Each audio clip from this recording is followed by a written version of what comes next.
Hello and thank you for joining us for our Smart Buyer Alert webinar. I'm Jeremy Wilstein. And I'm Dean DeLeone. And we're the buyer consultants for the Wilstein team. In this month's webinar, we're going to talk about how you negotiate and you actually get the property that you want. So in this webinar, we're going to describe the current conditions of our Park City real estate market and how this will impact a buyer's negotiation strategy when purchasing a property here in Park City. Negotiate, but make sure you get the property. We're currently in a competitive buyer market. There's low inventory. The upcoming season or ski season is upon us. Vail has just purchased Park City Mountain Resort, so now they operate both the canyons in Park City. And the next sale will be higher than the previous, meaning that a house sells. The next sale in that area typically is going to go for a higher price than the one before it. Yeah, so our current market conditions still very strong market. It's almost shifted more towards a seller's market because of our low inventory and such positive news that happens here in Park City. When you're looking at a property, there's numerous factors to consider. We've just named a couple below. Days on market, the strength of the neighborhood, supply of similar properties, what time of the year it is. We sell properties year-round here in Park City, but sometimes we sell more ski condos in the wintertime because there's more warm bodies here, and then single-family homes in the spring and summer when families are moving. Also, of course, want to consider the list price and then compare that against the market value, where the market's at. And then finally, the condition of the property. Is it remodeled? What style is it? How's the layout? How's the floor plan? Those are things to consider. For the purpose of this webinar, we've got an A property, which is going to be a hot property. It's priced well. And then we're going to use the B property, maybe not priced so fair according to the market prices, and has other issues possibly that makes it a B property. Yeah, so there's two different strategies to negotiation. So we're going to break it down to those super hot properties, the A, and then negotiation strategies for those properties that might not be so hot, but as a buyer, you still like that property and would like to purchase it. So describing an A property, number one thing is it's well priced. It's priced at the market. It's in a highly desired neighborhood. It's been remodeled, or maybe it's priced well to take into account that it hasn't been remodeled. Most likely, first couple days on the market, there's going to be multiple offers on the property. Those properties are pretty easy to identify these days. And then there's pent-up demand from multiple buyers that are looking for this style or this kind of property. A B property is going to be priced high. It can be in a desirable neighborhood, or it can be in a less desirable neighborhood. It might need work or a full remodel. Other offers are not as likely as an A property, but still possible. And then different layouts of a floor plan that might be less desirable to certain individuals. Yeah, and so with a B property can be a really, really nice remodel home in a very desirable neighborhood that a lot of people like. It just might be priced way too high. Likewise, it could be in a less desirable neighborhood. Really, the determining factor with B properties is it's usually priced too high based on the condition, the market, and the location of the property. So we're gonna talk about strategies and what you want to consider when you're offering on an A property, and then we're going to go into more detail on a B property. So an A property, again, this is a very hot property, just came to market. You may want to offer full price or even higher and act very quickly on it. And remember, it's okay to pay full price on a property if it's priced correctly, because most likely that next sale of a similar property, you're going to pay more for it.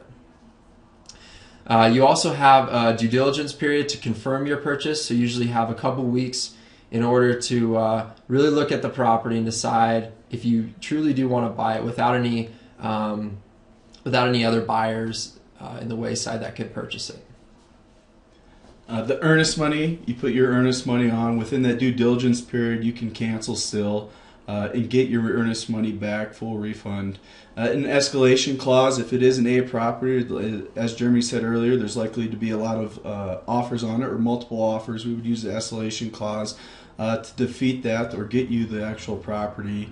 And then keep it simple, nothing too extravagant in the offers that might scare a seller away. Have your pre-approval ready or your proof of funds. This is important to show the seller that you're a qualified buyer and they would want to deal with you as opposed to other people that might not have that information submitted to them.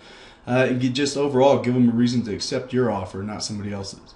Yeah, with these A properties, if there's multiple offers, and you got to put yourself in the seller's shoes. If they're sitting here and they've got 3 offers in front of them, you want to make it look as clean and as simple for them to decide on your offer as possible. So the important things to consider when that A or that really hot property comes up.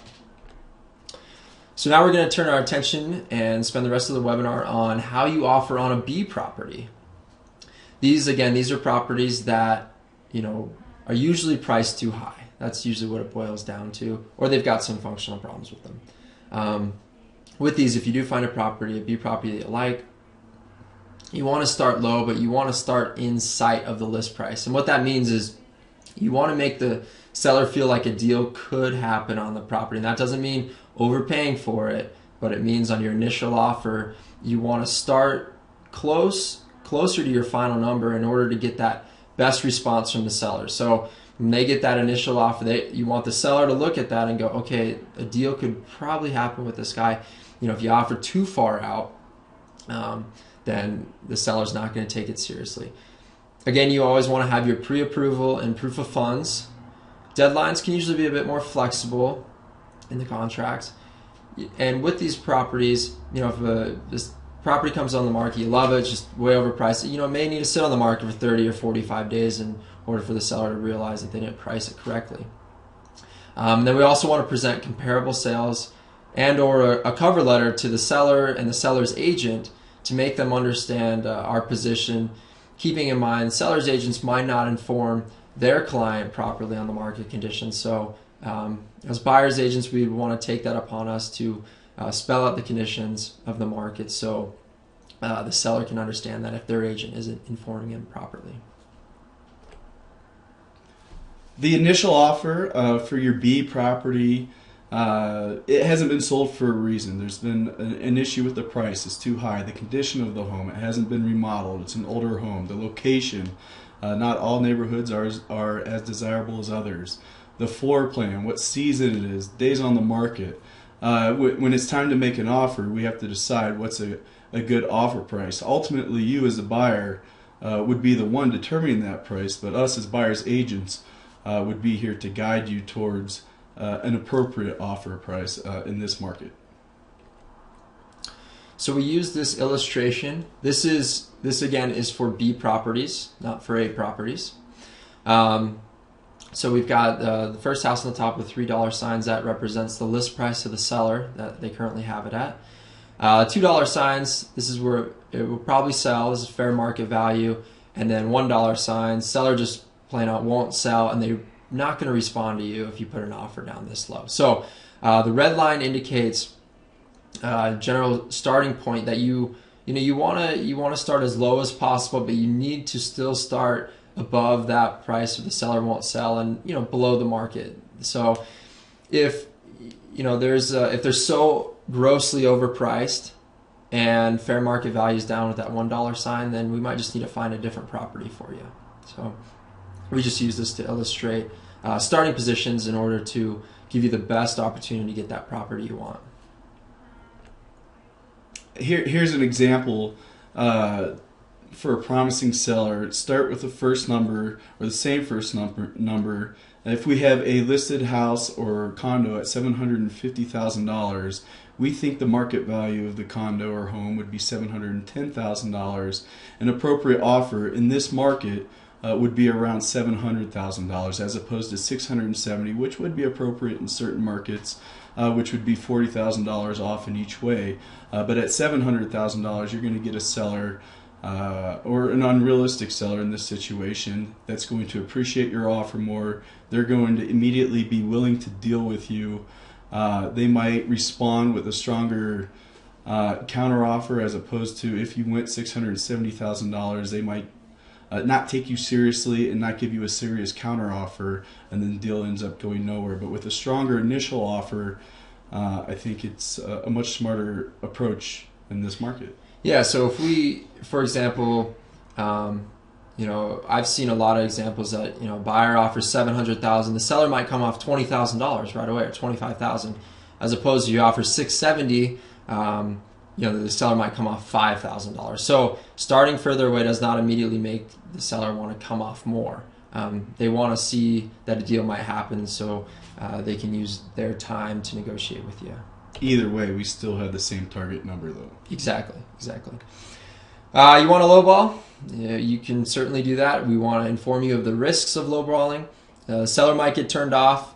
They perceive you that you're not a serious buyer, and so they just don't act like a serious seller. They may reject the offer or counter a very small amount, less than $5,000 off. Again, remember, first impressions are important, and if you want to lowball, you have to be 100% okay with losing the property.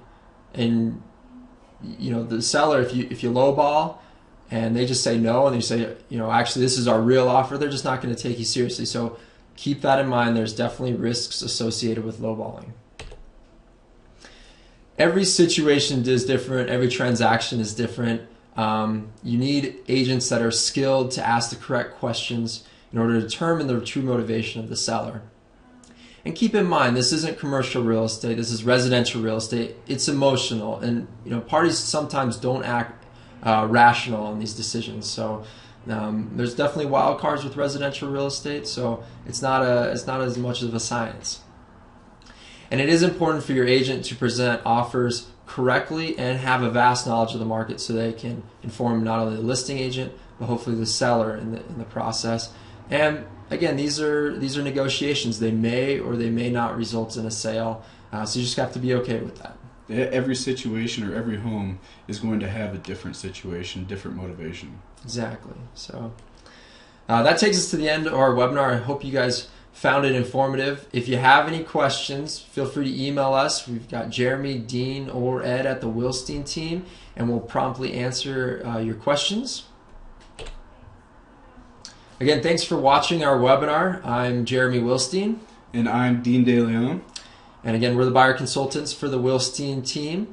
Check out our 3 websites to search for property. We've got BuyParkCityNow.com, ViewParkCityHomes.com, and ViewParkCityRealEstate.com for all your real estate pleasures. Thanks for watching. Have a good one.